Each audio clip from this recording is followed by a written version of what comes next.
Today's episode is sponsored by Seed. Their signature product, the DS-01 Daily Synbiotic, is a combination of clinically researched and science-backed probiotic strains and prebiotics that work together in synergy to promote healthy digestion, ease of bloating, glowing skin, and more. You can check Seed out and try the Daily Synbiotic yourself at seed.com. You can use my code ErinJudge15 for 15% off your first month supply. Welcome back to The Gut Show. I'm your host, Erin. And in this episode, we are sitting down with the founder of BelliWelli and the Hot Girls Have IBS campaign, Katie Wilson. So Katie is a fellow IBS sufferer. She was a former matchmaker, and she is a self-confessed prank queen. She is no stranger to balancing her belly bother with a busy lifestyle. And then BelliWelli came along as a result of her finding solutions in her own life. In this episode, we're going to talk about how she decided to start BelliWelli and what has come out of that. But we're going to focus a lot on how she was able to build such a thriving community of those who are living with IBS and how those with IBS can get involved and join that community to spread awareness, as well as just be bold and talk about what might be going on beneath the surface of what we may see when it comes to chronic illness and digestive disorders. So enjoy today's episode. If you have any questions or you want to connect with us all after, you know exactly where to find us in the show notes. Katie, thank you so much for being here. So we're going to go ahead and jump in. I want to hear your stories. Tell us who you are and then why you decided to create your company, BelliWelli. Thanks so much, Erin. P.S. I'm a super fan of yours. I live for your content. It's either relatable, funny, or I learned something. So obsessed. Keep doing it. I love it. Thanks for having me on the show too, on the podcast. Katie, the co-founder of BelliWelli. I founded BelliWelli with my husband, Nick, who today is our director of operations. Our story goes a little something like this. I'll keep it short, but some may or may not know, I was a professional matchmaker for 8 years with no aspiration of starting a CPG company. And even more specifically, I was a celebrity matchmaker for 5 of those years, which was an accident and another conversation for another day. And the first question I always get is, do you still matchmake? And yes, I can't help myself. Every few days, I'll look at my ongoing spreadsheet, my rolling spreadsheet, and decide if 2 people need to meet each other, know each other, and it's for free and fun, and I'm addicted for life. But I later went on then to be the chief dating strategist at Match.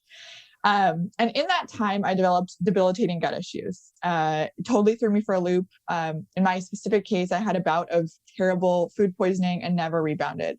And then did all the things you're not supposed to do. Took 26 rounds of antibiotics in the course of a year, every supplement under the sun, too many supplements. And my stomach just, quite frankly, never went back to normal. So just as anything that starts impacting your life, I became obsessed and started talking about it with anyone that would listen. Maybe not everyone does that. That's what I did. And in doing that, I also did everything you're supposed to do. I did colonoscopies, endoscopies, breath tests, capsule tests, diets, naturopaths, Western medicine, you name it, stool studies, you name it. I promise you, I tried it. And eventually walked out of my doctor's office with a black and white handout that said, try the low-FODMAP diet. And you have IBS. That was part 2. And around this time, what I also found to be interesting was, I was sitting across from what should be some of the most healthy people, right? And meaning celebrities. They've got chefs, they've got dietitians, they have got trainers, they have got, you name it, they have it. And I couldn't believe how many of them related to this kind of idea that they were living with daily gut issues, or at the very least bloating, or lots of food intolerances. And then step 2 or 3, I'll call it, was I started calling up GI doctors and simply saying, look, give me the non-doctor answer. It sure feels like there's an uptick in GI trouble across the general population. Is this true? I should mention a few of my former matchmaking clients were GI doctors, strangely enough. So, and their answers were strangely similar, which is, yeah, there is an uptick in GI issues. We've seen a big uptick in the last 5 to 10 years. And that doesn't mean there's not solutions, but it's a combination of things, whether it be the food and the environment, hormones, right? But it's very real. What you're seeing is true. It's, 10 years ago, you sell less than we do today.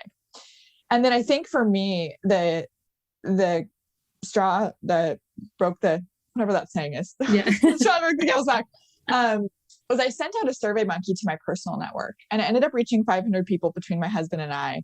And that was just our personal network, no affiliation with gut issues, gut health. And in that survey, I said, do you consider yourself an IBS sufferer? And I never in a million years dreamed that I'd have more than 10% of respondents reporting yes. And 76% of those respondents said yes. And that blew my mind for two reasons. One, it meant this was huge, this was real. But two, no one was talking about it. How is it that 75% of my network is going through something similar and we're not connecting the dots? So all that to say, I still had no aspirations of starting a company. I was matchmaking away and helping to build apps at Match Group and quite literally, helping people date. But I found myself in tears one night because I missed chocolate chip cookies. And my sweet husband, who had no experience whatsoever in baking or cooking or anything anything kitchen related, said, look, let me try to help you with this. So he consulted with our GI doctor over Zoom and a food scientist and said, I'm going to make you the perfect IBS-friendly chocolate chip cookie. And in that case, for me, that was low FODMAP at the time. And I also was avoiding gluten and dairy, which was just a personal, those were personal triggers for me. So he spent 5 months on it. I loved him. I loved him so much that I said, we've got to see if the rest of the community needs or wants these. So we created a really scrappy brand. This was before BelliWelli. We just called it IB Simple, threw up a website and woke up to hundreds of bars ordered. So 3 months down the line, we've converted our entire kitchen into a commercial kitchen, quite literally shelving, lining the whole thing. Our landlord does not know to this day that was happening. We had a single oven and Nick was making thousands of bars by hand every night till 4:30 a.m. And at that point, it just became very clear that three things needed to happen. One, we needed to raise capital. Two, we needed to scale out of the kitchen. And three, we needed to create a really thoughtful brand. So all three of those things happened. We raised our first $1 million from some great strategics. I called up the designers that I had worked with at Match and said, I know you guys build dating products, build a brand that makes IBS okay to talk about. And they were up for the challenge. And then we hired a formulator to legitimize Nick's recipe. And then I think the last thing I'll add, so we did all that with the intention of launching on March 26th of 2021. So just about 10 months ago, which we did do. But just to complicate things, my water broke with our second baby 2.5 months early, the day before we were launching the company. So launched the business. I had a 1 in a million complication and ended up hemorrhaging during birth. And so they did a hysterectomy to save my life, which was incredible and super lucky to be here. So we did launch the business from the hospital, and we ran it from the hospital for the first month and a half, which sounds crazy and sounds like a bad thing, but quite honestly, it was a really cool experience because all the doctors and nurses at the hospital became a huge part of the launch. So we had all sorts of doctors filtering in all day, every day, and sampling product and giving us thoughts and advice. And we all, made it out the other end. So that brings me to current day. I won't go further for now, but that's how BelliWelli came to be today. That's awesome. And I knew a little bit of that because I think I was part of the launch and got to share, and I got an email from you. I was like, what are you doing emailing me from a hospital bed? But I mean, I think we see this a lot. And the reason why I wanted you on the show is it's really important to see people with IBS doing things that are even outwardly seen as successful. And I think that that's a hard line because I don't want it to ever seem like this is only what success looks like, because it doesn't. Totally. Sometimes success literally is getting out of bed in the morning. But I think in the world of IBS, because people aren't talking about it, everyone feels alone and isolated. And honestly, I have a big frustration with a lot of Facebook support groups. And, we've previously talked about our frustration a little bit with even social media. And I think there's so much of a focus on the dark side of it that it feels like, if you get an IBS diagnosis and then you go into the world to discover what comes with it, you hear a lot of what you can't do, what's not available for you. You're stuck with this for life. And I think we do need to acknowledge that like life is harder, truly, with IBS, and like there are some definite barriers and everyone's experiencing it differently. I think it's important that we talk about the negative side, right? It's important that we talk about the hard parts. It's also important that we talk about IBS and also talk about people who have IBS that are creating solutions and show that like things can come out of that too. And that's what I really like about your story, is because it's not that you set out to be a food developer and saw this niche. You lived it, saw the problem, and decided to maybe solve it. Sidebar, I think an IBS matchmaking group probably needs to happen. Like put gut issue people together. Actually, I'm not even kidding. Yeah, no, I'm dead. Like, yes, so much yes it to that. Probably needs to happen. That would take away a lot of the dating issues. So like, forget embarrassment. Like you both struggle. But then also, you don't want to both be down for the count at the same time. That's just a sidebar. We're not going to start another business. But with that, so I would love to know a little bit of the development process. So I know that you mentioned your husband kind of started it on his own, with getting people involved in getting, the recipe itemized. Are you guys certified low-FODMAP? We are. So you had to go through that process. Yes. And that was kind of my obsession throughout. So, we get asked a lot. Well, I'll start by saying, Erin, I resonate so much with what you're saying. And it's actually why we've chosen to take the stance we have as a company. And by that, I mean, we've said we are never aiming to be the experts in low FODMAP or IBS. I know that sounds counterintuitive, right? Because we're building an IBS friendly and low FODMAP brand, but that's not where I see us adding value to the community. I see us adding value in that we are in it with you, we live it with you, and we are here to start the discussion and make it okay to talk about. There are so many amazing experts like yourself, right? Who know more than I ever will.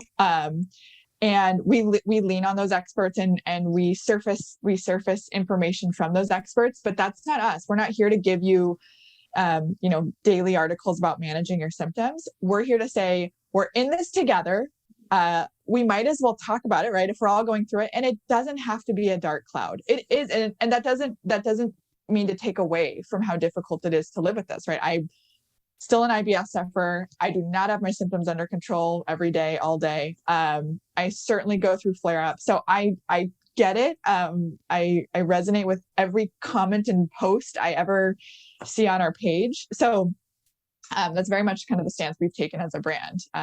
And I'm happy with that. So in terms of development, poor Nick never, had aspirations of doing this. So we threw him into the deep end. But we get asked a lot, why don't you have a nut-free product? Why don't you have a high protein product? When you're developing food, you can only pick so many, right? And I wish we had a nut-free, high protein, vegan, gluten-free, certified low FODMAP product, but that wasn't realistic. And I shouldn't say, I don't think it is realistic. So when we were kind of chasing what value props are most important to us, that was low FODMAP, gluten-free, vegan. And we did want to put some probiotics into the bar. It's a micro dose, but that was important to me. And the reason those were important to me is because I personally can't eat gluten or dairy. And I never felt like I could put out a product that I myself couldn't eat. So that doesn't mean everyone with IBS needs to cut out gluten or dairy, as we know. But for me, that's what works best for me. And that was really important that the product I was putting out in the world is truly a gut trigger-free product. So Monash was a lengthy process. For those who don't know, if you are chasing certification, that means putting every product through lab testing. We brought on a formulator who was very well versed, and it makes formulating a baked product really hard. And so I'm really proud of it because, in a normal gluten-free bar, you might be able to, rely on oat flour as your single base, but you can't do that, right, when you're chasing low FODMAP. So it means that there's 3 flours in the bar. I should also mention that this was not, as you mentioned, Erin, I never I never said, I want to start a company. What needs innovation? Oh, low FODMAP, I'll go start this company. I started this because it meant something to me and I was living it. And I noticed others around me living it too. So I've also been adamant about the fact that the community should and will choose everything we do. Now through the end of to the end of BelliWelli, whatever that looks like. And we've really stuck to that. So when we first launched a product, for example, we put stevia in the product and the community said, we don't like this. We don't want it. We have an issue with stevia. And 2 weeks later, we took it out. That was a huge lift because it meant reprinting packaging, which, for those who don't know, cost thousands of dollars. It meant going back to production.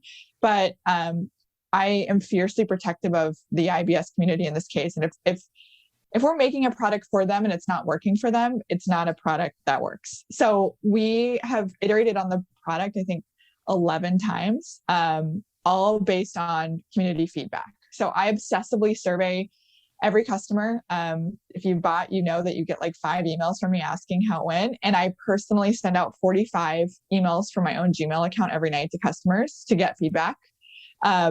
And so I literally take it on board.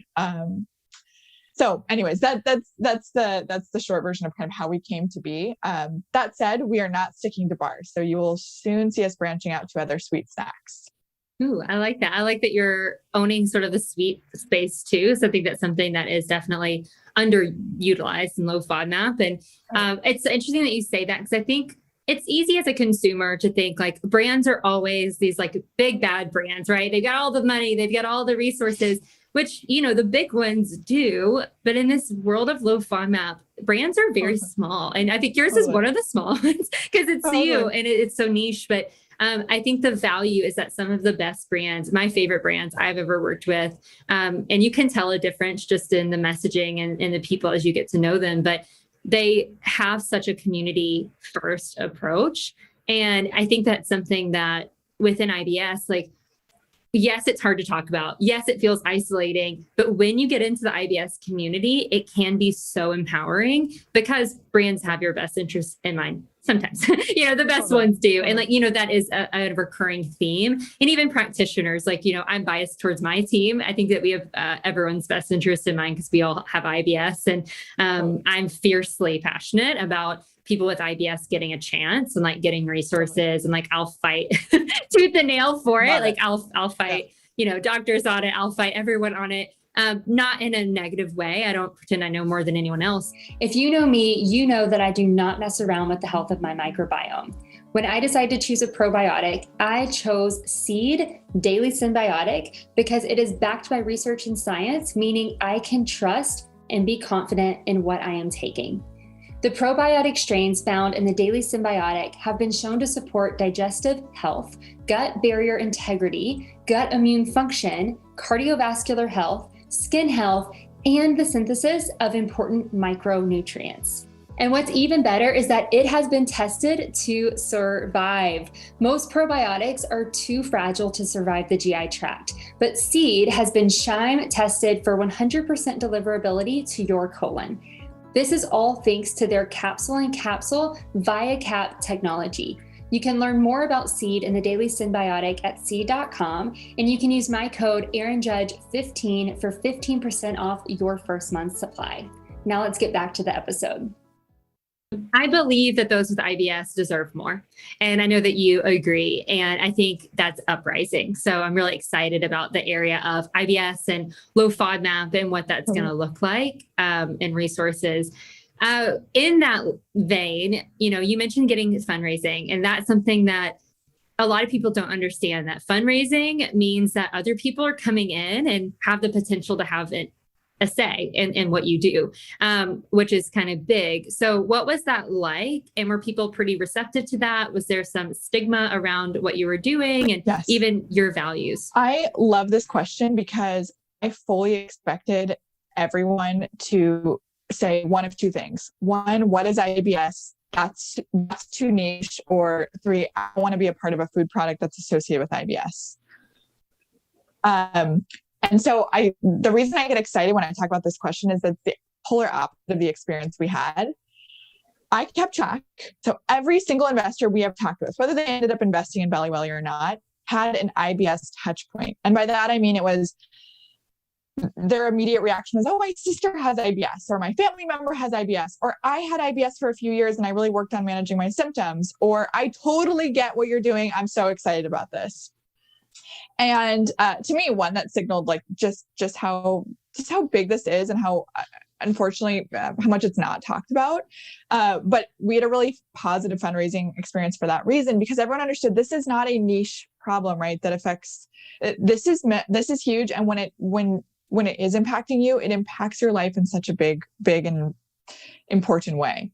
So we had all sorts of really awesome investors join the cap table. We had the Winklevoss twins join the cap table. We had the SVP at Clorox. We had the early members at Smart Suites. We had actors join the cap table. We had, so a really cool mix of people. And I think, again, just what excites me most about that is that I can literally say everyone on our cap table, meaning every investor we have, when I look at that list today, is someone who is personally very excited about the mission. And not just excited because they see it as a business opportunity, excited because they had a connection. And it's crazy, right? That like, you know, quite literally every investor we cross paths with had a connection. That really means this is so much bigger than my stomach hurts, right? That's not what this is. So, anyways, it was a great experience, and they continue to get it, right? So I think it's rare that you get a bad investor, but we are so lucky in that we have a bunch of people who just champion what we're doing and feel excited about it, right? Who say, put up more billboards. We get it. Send us Hot Girls Have IBS sweatshirts. We love it. We support it. We get it. We're here to talk about it. And we just need more of that.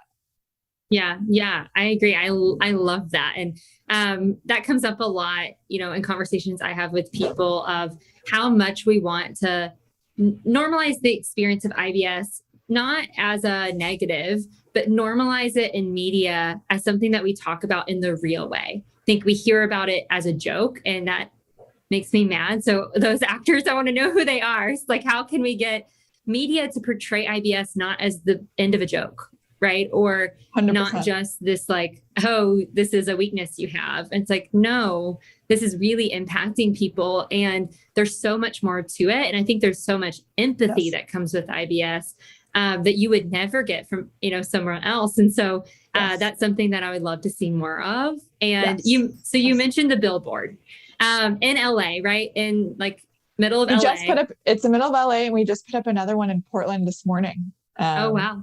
I'm from Portland. So exciting. That was where that choice came from. Yeah, I love that. I would say bring one to Nashville, but hot chicken and IBS, that could be interesting. I feel like the industry would say no. We profit off of people. But let's get back to the billboard. Hot Girls Have IBS.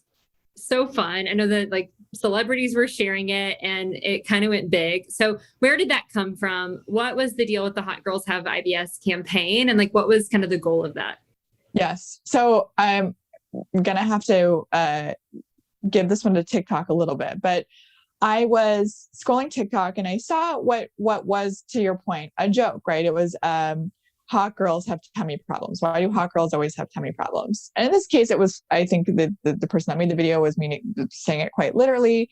And this, you know, I saw it, you know, it made me think, I chuckled, never thought about it again.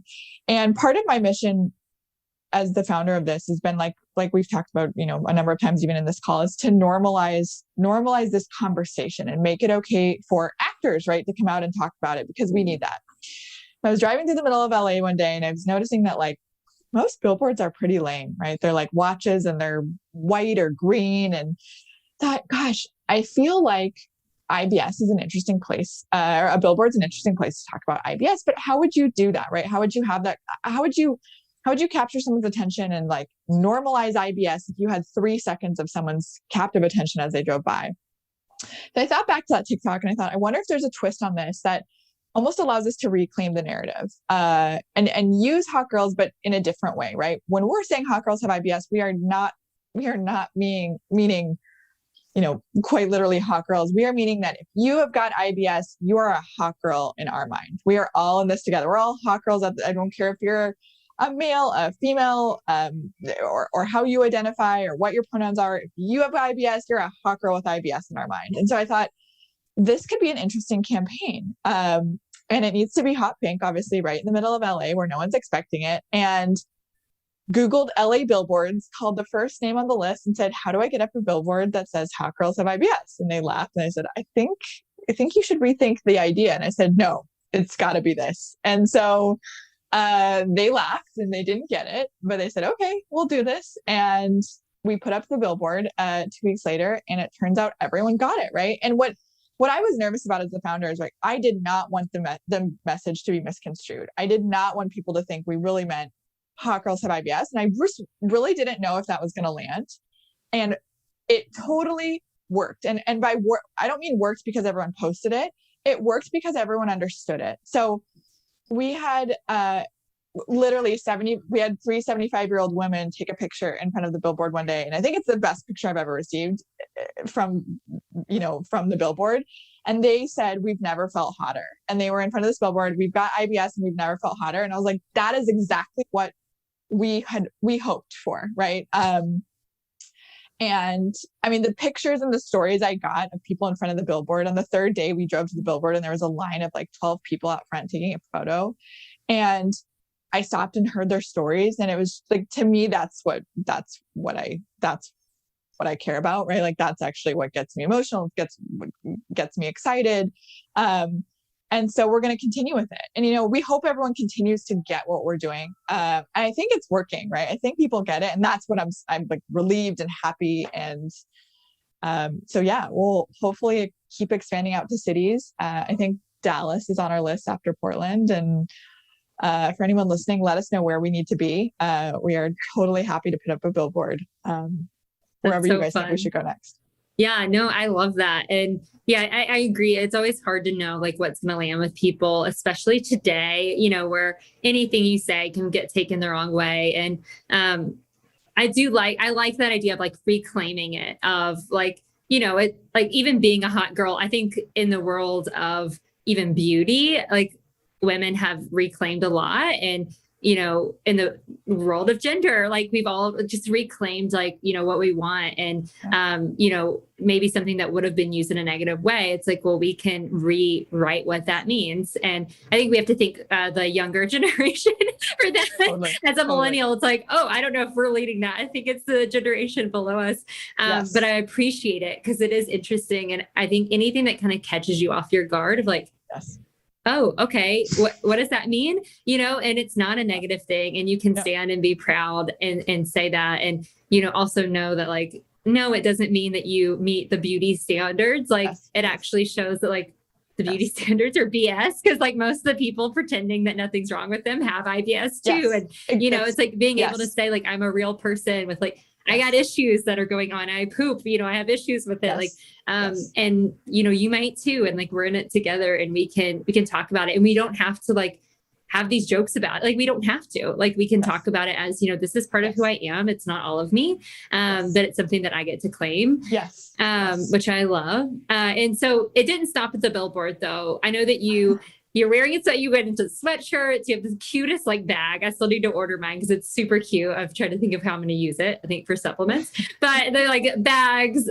You guys did like setting up in grocery stores. Like there's a lot that kind of came. Was it before that or after that? They kind of talk about some of those. Still happening. Yes. You kind of realize that this is what resonated, right? You never know when you start a company what's going to resonate, right? You know what you want to accomplish, but you don't know what that secret sauce is. And it turns out this was that thing that communicated the message, started the conversation, and made people feel okay to talk about. So we did what we are in Central Markets, and the buyer at that store is the coolest buyer, and she totally gets what we're doing. And she's been a champion of the space from day one. And so we said, look, we want to set up demo tables and literally like have like hot girl IBS it out. And it was the coolest. We did it for 5 days in Texas, and we've now done a few more rounds. And it is so fun. We have people that come in, they've seen it on TikTok, right? Or they've seen the billboard, they come in.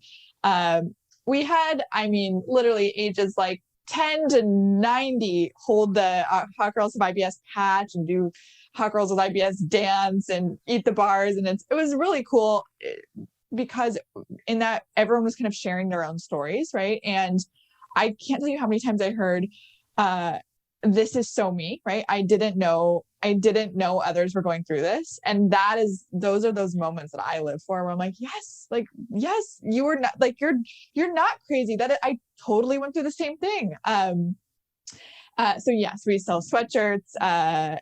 You know, the other sweatshirt we just came out with is low-FODMAP just became cool. We have a little petition going on right now to do sweatshirts that say IBS, it's a lifestyle, because one of the celebrities that posted after the billboard went up, that was her caption. And it was like, unfortunately it can become a lifestyle, but, so we'll continue on that path. Retailers, you know, you're going to see us in more retail stores this year, and they know about the billboard, right? And a lot of them are on board, right? So we're thinking of like some fun activations we can do at retailers where you least expect to see Hot Girls with IBS plastered everywhere. So yeah, there will be lots more, some kind of cool celebrity collaborations coming up in 2022 that hinge on Hot Girls Have IBS. So, some exciting stuff. Yeah, that's awesome. And if someone like wants to kind of follow along with that and get involved in all of that, whether you buy a product or not, I think what I love so much about what you guys are doing is, yes, there's the product, and the product's great and it's helpful and it's it's beneficial. But it's not all just about the product. It's about the community, which you mentioned before, because that's what matters the most. So if someone wants to be part of that, if they want to be involved, is it the newsletter that they sign up for? Is it just following on social media? Kind of where would they be able to get that information first? Totally. So I will not be able to do this forever as we continue to grow, but for right now, if you send me a DM on Instagram, if you send BelliWelli Snacks a DM on Instagram, I try my best to send voice notes personally to everyone that DMs us, because I look at this as just making a bunch of new friends. But again, eventually I'll have to have someone come aboard to help me with that. So you might hear another voice at some point, but if you do that today, I will reach out. I can't wait to hear your story and meet you.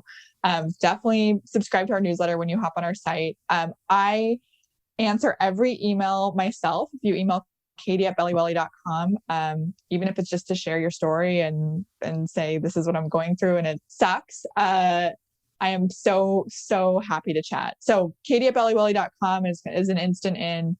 Our Instagram as well. We're dipping our toe into TikTok and still have no idea what we're doing, but come find us anywhere and everywhere. And I promise I'll eventually get the chance to speak with you. Awesome. I love that. And then thinking about, someone, I know that, well, I guess you didn't have a business background. You had a matchmaking background, but you had your own kind of business. I was at Hulu so I definitely spent time in startups. My first job was at Hulu, and then I was at a company called 3 Day Rule, which was female funded, female backed, and that was a matchmaking company, and it's the best experience of my life. And then eventually got into celebrity matchmaking, went over to Match. So, it was like a business mixed with dating and people and all of the above.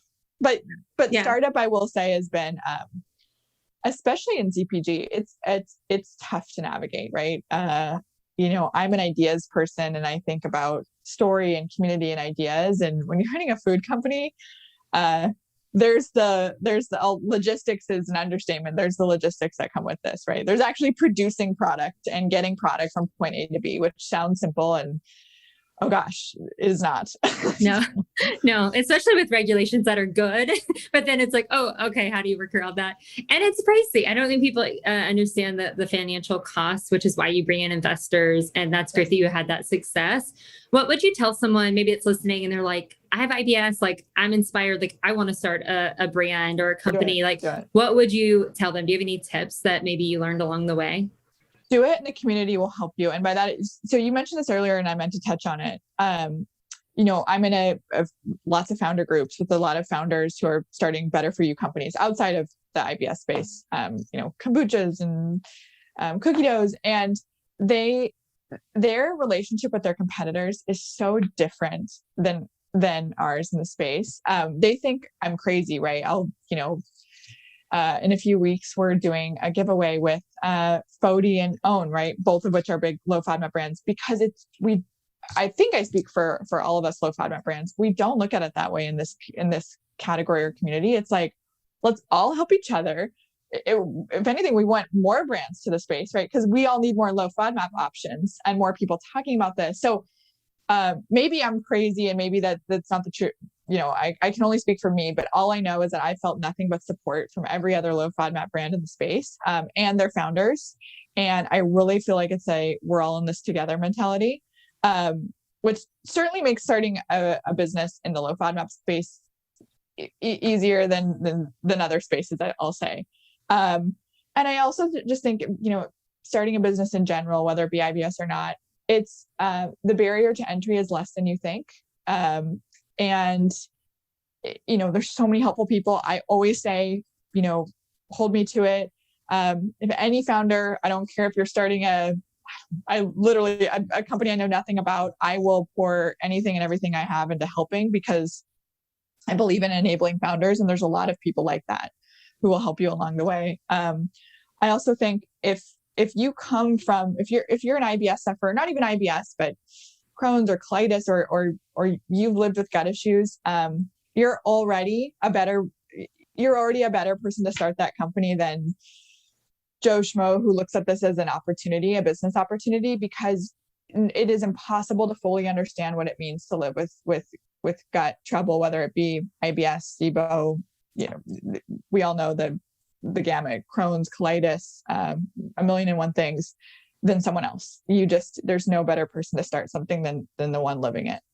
Yeah, that's awesome. And you don't have to be a top professional. Like, it doesn't have to be, I know, like in the dietetic space, like people see that and they're like, oh, well, I need to be the dietitian, or I need to be, this person. It's like, you don't have to. Like, you can be an influencer in the space. You can be a comedian in the space. You can be a personality in the space. You can be, you should start clothing. You could do so much in this space. You can also, do websites for people and use that as your angle. And I think I completely agree with you that, it's the barrier isn't that high, and sometimes there is some freedom. It's not as easy as it seems either. I'll say that. Consistency. I think where most people drop off, right, is like, you have to be that person who just says, I'm at this all day, every day for the long term, right? Yeah. It's consistency, I think, and there's a lot. I should not minimize the effort, right? Yeah. It is right now our schedule is 6 a.m. to 4:30 a.m. every day. So that's ridiculous and that's not sustainable, but that's what it's been for the last year. So yes, there's definitely time and effort involved for sure. Yeah, absolutely. Well, is there anything else before we close down today's episode? Is there anything else you want to share about maybe what you have coming up at BelliWelli that you haven't shared already, or just some things that you have in store for this year? Yeah. So I mentioned, I kind of teased, and I'll just continue to tease it, but I unfortunately can't share yet. Look for more sweet snack products. We're also focused on breakfast. So if anyone has any cool ideas, like I said, I'm a huge fan of hearing it straight from the community rather than brainstorming myself. But we hear from everyone in the IBS community that breakfast is a pain point a lot. And again, given that we really are kind of obsessed and focused on creating sweet snacks, if anyone can think of like a nostalgic sweet breakfast thing that they're missing, let us know. Or anything, I should say, that would make their life easier. Look for a few cool celeb collabs, which I'm excited about, because I just think it helps to, helps all of us continue to normalize that conversation more broadly. Possibly a TV appearance. I can't share more there, but possibly we'll keep you guys posted. And more than anything, we want to keep hearing from you guys. It's not a line. I really mean that. This isn't a company without that. So the closer we stay to everyone in the community, the better. And so please share your stories. Just drop a line, even if it's an emoji, and come on the journey with us for sure. Awesome. And I'll share all of the links. So websites, social handles, Katie's email, all of that will be in the show notes for you guys to access. If you're like, oh, I want to get involved and I want to support. And honestly, truly, it is, us with IBS, like, we stick together. And so that support, even as someone in the social media space, like, it means so much, even to get the emoji, to get the like, to get the little share, for you to reach out and share your story, or that you connect, or that something mattered to you, that you even laughed at it. Like it makes such a big difference when it feels like, it's a big world and you're a small person in it trying to do good. And, it helps those long days feel better. And so that's awesome, Katie. Well, thank you so much for being here. Thank you so much. A sincere thank you, Erin. I love what if you guys are not, you are following Erin if you're listening to this podcast, but she is the best of the best. So keep doing you. I love it. I appreciate it.